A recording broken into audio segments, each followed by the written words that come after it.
How are you guys doing? Hanging in there? Just a warning that the longer this coronavirus thing keeps going, the more ridiculous my hair is going to get. Just be forewarned. Let's get started.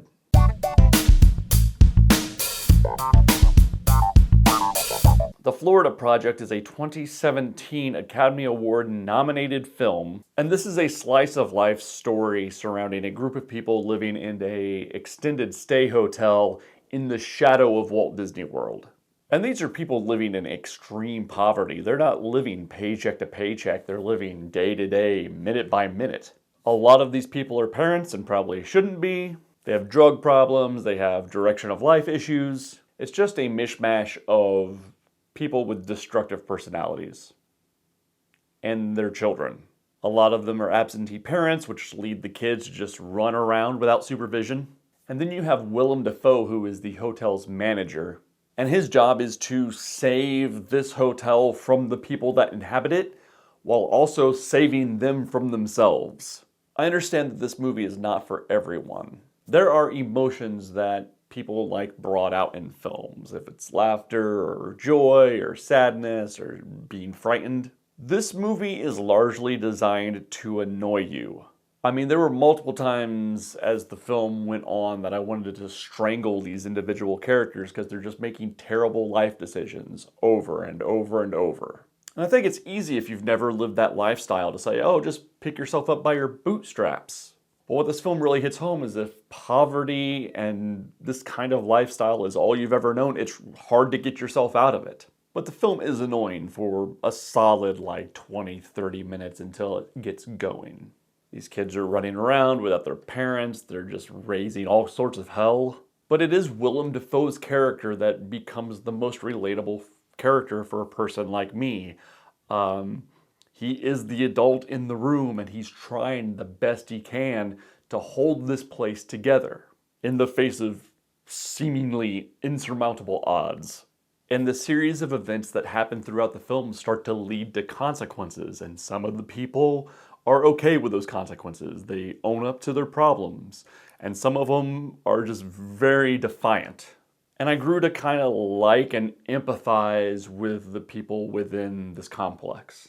And especially Dafoe's character. He's really good in this film. The performances are good overall.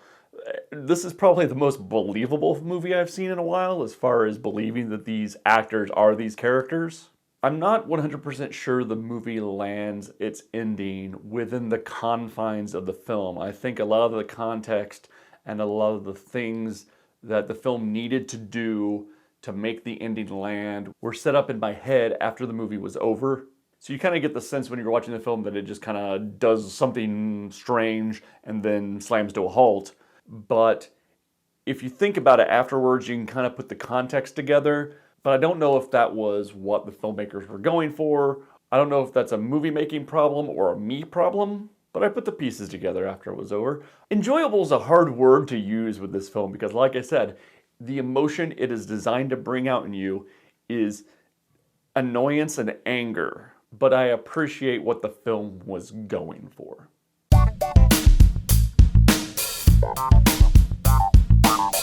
The Sisterhood of Night is a 2015 film starring Georgie Henley, who was seen in the Narnia movies. And she plays one of two high school girls who get into an altercation at school. One part of the altercation is very much played out online. The other part of the altercation is played out at the school. And in response to that, Georgie Henley's character decides to just sign off of social media and find a group of friends within the school that are willing to do the same. They meet at night in the woods. They call themselves the Sisterhood of Night. And because she does this very un-teenager-like thing, signing off of social media, and they're going out doing who knows what in the woods, the rumor mill starts to kind of flow out of control. And the girl who was the other side of the altercation seems to revel in the shit-stirring that's happening online. So at once you have this group of girls who have sworn themselves to secrecy and doing things, who knows what they're doing in the woods.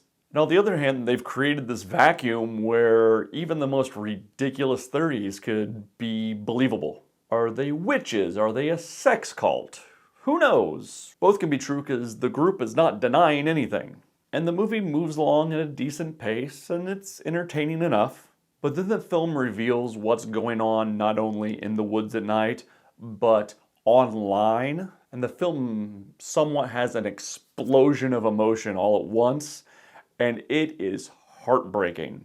And this film became one of the most surprising films I think I've seen in a really long time. The film lands the plane, if you will, in a way that was unexpected and surprising and connected with me on an emotional level. And I actually really, really like this movie because of it. Sometimes you see a lot of movies and you're not surprised by things, but this movie surprised me.